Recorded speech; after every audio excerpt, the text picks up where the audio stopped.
El coaching es una metodología que se basa en el aprendizaje experiencial, que es muy buena para encuadrar a las personas en el momento actual y que hagan una buena toma de conciencia de la situación en la que se encuentran.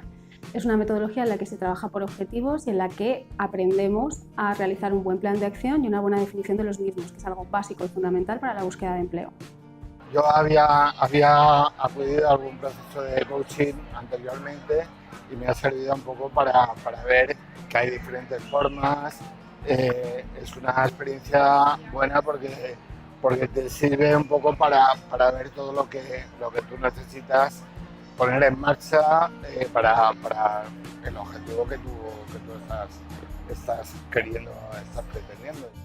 Uno de los puntos fuertes que tiene nuestro servicio de coaching es que damos tanto atenciones grupales como individuales, lo que nos permite tener un enfoque integral. Las acciones grupales se hacen para dar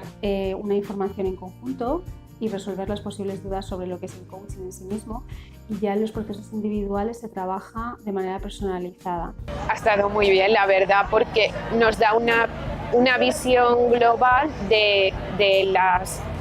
los mecanismos que podemos utilizar de cara a la búsqueda de empleo.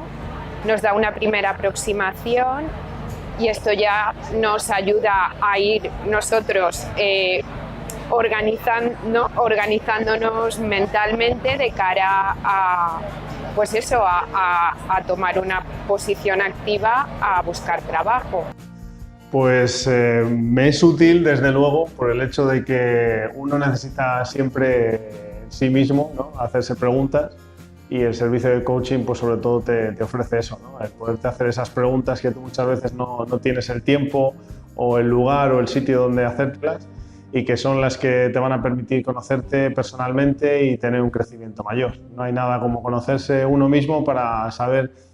cuándo está actuando bien, cuándo está actuando mal, en el sentido de conseguir ese objetivo que va buscando.